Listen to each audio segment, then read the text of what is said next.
PM Modi आज सोमनाथ मंदिर के पास सर्किट हाउस का उद्घाटन करेंगे। 30 करोड़ की लागत से तैयार हुआ है सर्किट हाउस। बीजेपी अध्यक्ष जेपी नड्डा का आज यूपी दौरा। आगरा में राउली महादेव मंदिर में पूजा और पदाधिकारियों के साथ बैठक करेंगे। शाम को बरेली में डोर टू डोर कैंपेन का भी प्लान। यूपी के सीएम योगी आदित्यनाथ आज बीजेपी के चुनाव प्रचार रथों को दिखाएंगे हरी झंडी। बीजेपी के रथ सभी 403 विधानसभाओं में करेंगे प्रचार।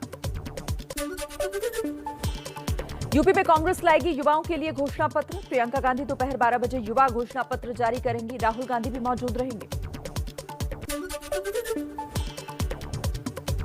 यूपी के कैराना से एसपी उम्मीदवार नाहिद हसन की बहन इकरा हसन आज नामांकन दाखिल कर सकती हैं। गैंगस्टर एक्ट मामले में जेल में बंद है नाहिद हसन।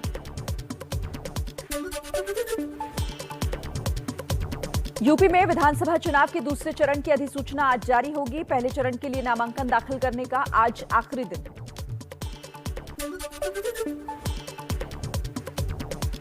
उत्तराखंड और गोवा विधानसभा चुनाव के लिए भी अधिसूचना आज जारी होगी। उत्तराखंड की 70 सीटों और गोवा की 40 सीटों पर 14 फरवरी को है मतदान। कांग्रेस की केंद्रीय चुनाव समिति की शाम 4 बजे बैठक। उत्तराखंड विधानसभा चुनाव के लिए उम्मीदवारों के नामों पर चर्चा होनी है। किसान नेता राकेश टिकैत आज 3 दिन के दौरे पर लखीमपुर खीरी जाएंगे। लखीमपुर हिंसा को लेकर जेल में बंद किसानों से मुलाकात करेंगे। मध्य प्रदेश में आज कांग्रेस का प्रदर्शन। कांग्रेस नेता दिग्विजय सिंह डूब प्रभावित किसानों के साथ मुख्यमंत्री आवास पर धरना देंगे। किसान आंदोलन को खालिस्तान से जोड़ने वाली अभिनेत्री कंगना रनौत के बयान पर सुप्रीम कोर्ट में सुनवाई हुई। दिल्ली में आज से इंडिया गेट पर नहीं जलेगी अमर जवान ज्योति। नेशनल वॉर मेमोरियल की लॉ में होगा विलय।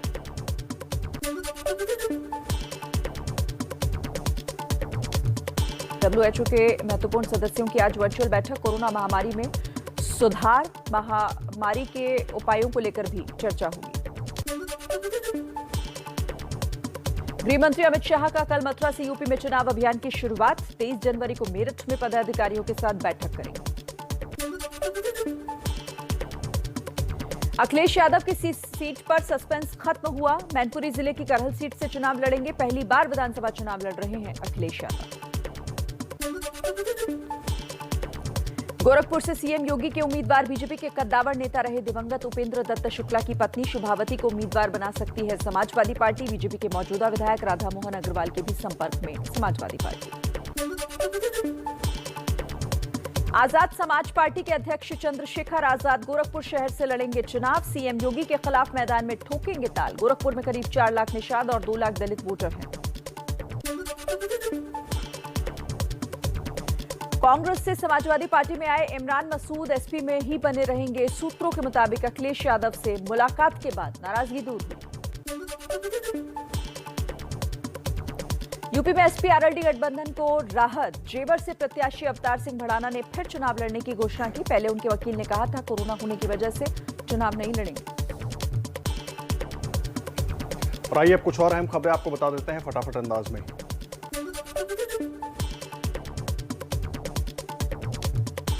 मुलायम सिंह यादव के रिश्तेदार प्रमोद गुप्ता बीजेपी में शामिल हुए। बोले मुलायम को अखिलेश यादव ने कैद में रखा है, बाहर नहीं आने दे रहे। नेताजी को कैद कर रखा है अखिलेश जी ने।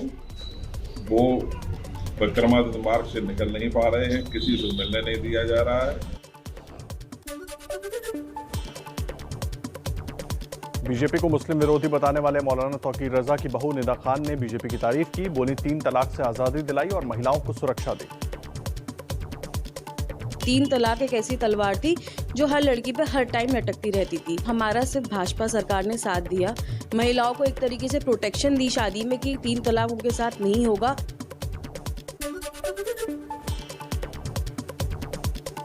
यूपी में बीजेपी से गठबंधन करने वाली निषाद पार्टी के अध्यक्ष संजय निषाद बोले जो जीतने लायक सीट है हमें मिलेगी। कार्यकर्ता 7 साल से काम कर रहे हैं, तैयारी कर रहे हैं और जो जीतने लायक सीटें उस पर उन्हें मिल गया है, वो खुश हैं।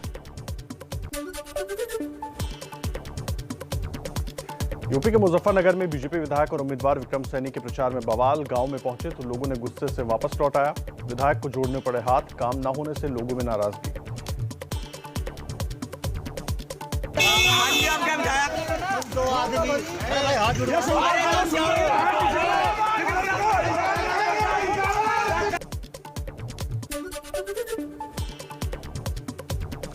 यूपी के बुलंदशहर में टिकट न मिलने पर रो पड़ी कांग्रेस की महिला नेता गीता रानी। कहा, पार्टी ने मेरे परिवार की कुर्बानियों की अनदेखी की। मेरे परिवार से लोग पार्टी के लिए शहादत भी हुए। जो मेरे ताऊ जी थे वो कांग्रेस के कार्यकर्ता थे और कांग्रेस पार्टी के लिए शहादत भी हुए।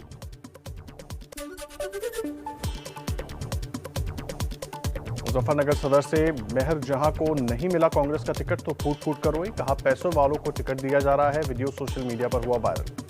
मुझे आश्वासन दिया गया कि आप तैयारी रखो, लेकिन मेरे साथ इतना बड़ा घोर अन्याय हुआ है। चलो धैर्य रखो मैम, धैर्य रखो, कुछ ना कुछ तो मिलेगा।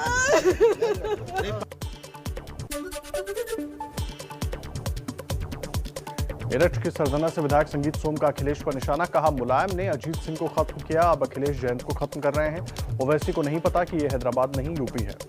मुलायम सिंह यादव जी ने अजीत सिंह को खत्म किया था और आज अखिलेश यादव जी ने खत्म कर दिया उनके बेटे को। ओवैसी कहाँ है इस पूरे समीकरण में? देखिए, ये हैदराबाद नहीं है, यहाँ उत्तर प्रदेश है। अगर हैदराबाद की गलती यहाँ करनी शुरू कर दी तो बहुत तगड़ा जवाब मिलेगा।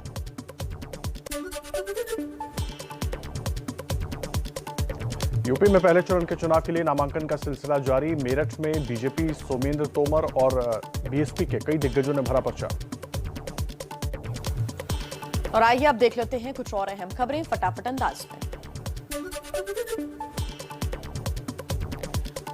शामली में बीजेपी के 2 उम्मीदवारों ने दाखिल किया नामांकन। शामली सीट से तेजेंद्र निर्वाल और कैराना से मृगांका सिंह का नॉमिनेशन। कहा, सुरक्षा और विकास का मुद्दा, इसी पर लड़ेंगे चुनाव। बीजेपी ने उत्तराखंड के लिए पहली लिस्ट में 59 उम्मीदवारों के नाम घोषित किए। 10 मौजूदा विधायकों के टिकट कटे। सीएम पुष्कर सिंह धामी खटीमा से होंगे प्रत्याशी।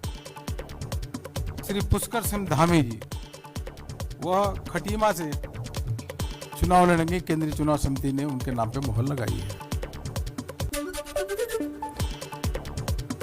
मशहूर सिंगर जुबिन नौटियाल के पिता को बीजेपी ने उत्तराखंड से टिकट दिया। चक्राता से चुनाव लड़ेंगे रामशरण नौटियाल।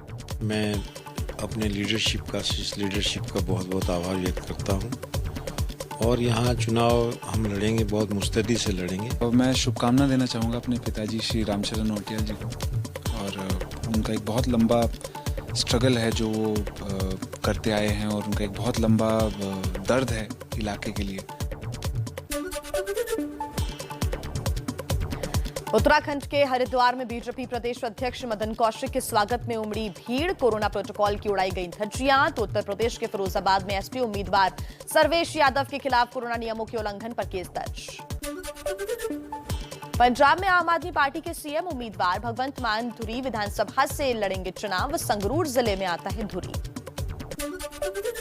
पंजाब के मुख्यमंत्री चन्नी के रिश्तेदार के घर ईडी की छापेमारी को लेकर कांग्रेस ने चुनाव आयोग से शिकायत की। चन्नी को बदनाम करने का लगाया आरोप। पंजाब के अंदर सरदार चरणजीत सिंह चन्नी मुख्यमंत्री पंजाब के खिलाफ एक घटिया, सस्ता और बेबुनियाद षड्यंत्र करने में लगे हैं, बदनाम करने की साजिश कर रहे हैं। बीजेपी ने गोवा चुनाव के लिए 34 उम्मीदवारों की लिस्ट जारी कर दी है। दिवंगत पूर्व सीएम मनोहर पर्रिकर के बेटे को नहीं मिला टिकट, लेकिन बीजेपी का दावा पर्रिकर के बेटे उत्पल को मना लेंगे। उत्पल पर्रिकर या पर्रिकर जी का परिवार, ये हमारा परिवार है, ये हमारे सारे करीबी लोग हैं।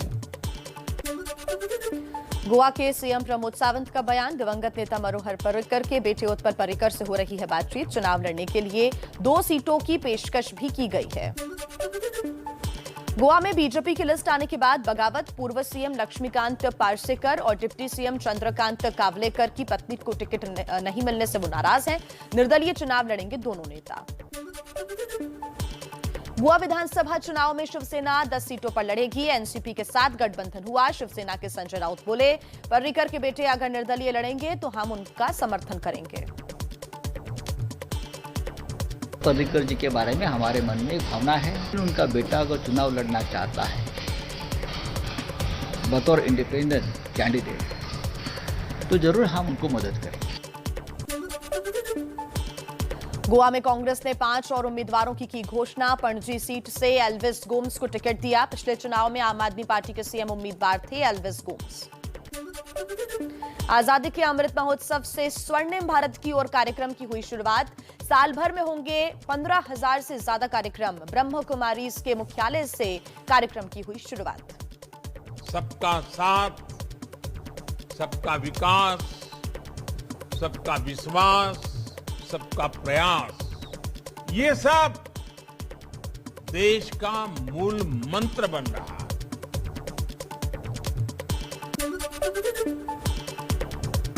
आजादी के अमृत महोत्सव से स्वर्णिम भारत की ओर कार्यक्रम में राजस्थान के सीएम अशोक गहलोत का बयान।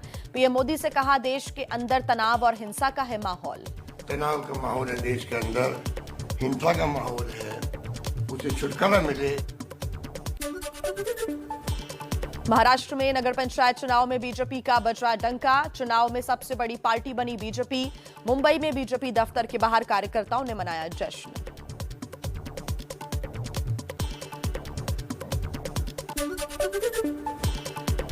गृह मंत्री अमित शाह से मिले असम के सीएम हेमंत बिस्वा शर्मा और मेघालय के सीएम। असम और मेघालय के बीच सीमा विवाद को लेकर चर्चा हुई। यूपी के प्रयागराज में बेरोजगार युवकों ने सिर मुंडवाकर प्रदर्शन किया। माघ मेले में संगम के पास प्रदर्शन के दौरान पुलिस ने चलाए डंडे।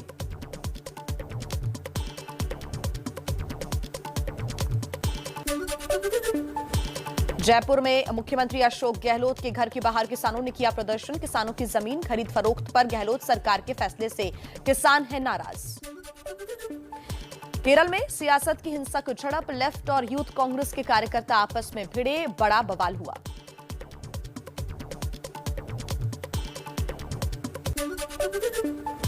देश में करीब 8 महीने बाद एक बार फिर कोरोना की बेकाबू रफ्तार। एक दिन में 3,17,000 के पार कोरोना के केसेस, 491 लोगों की मौत। यूपी, महाराष्ट्र, कर्नाटक, तमिलनाडु, केरल और गुजरात में सबसे ज्यादा केसेस।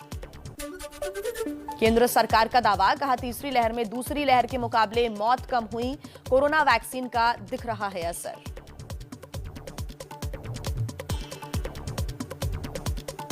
जो वैक्सीनेटेड आबादी है वो सिग्निफिकेंटली बढ़ गई है, 2% से बढ़कर 72% हो गई है।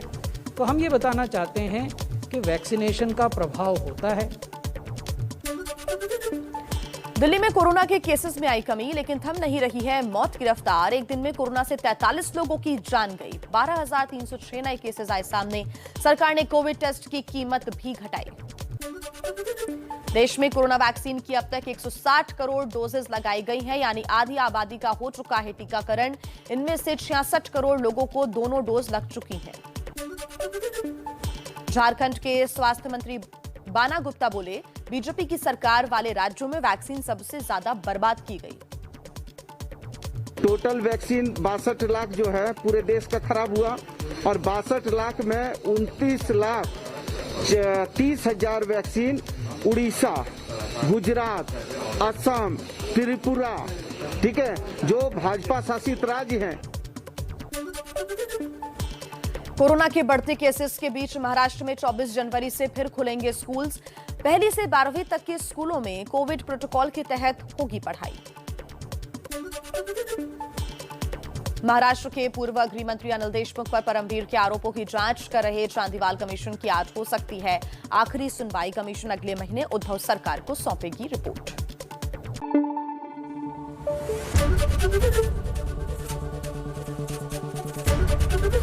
एबीपी न्यूज आपको रखे आगे।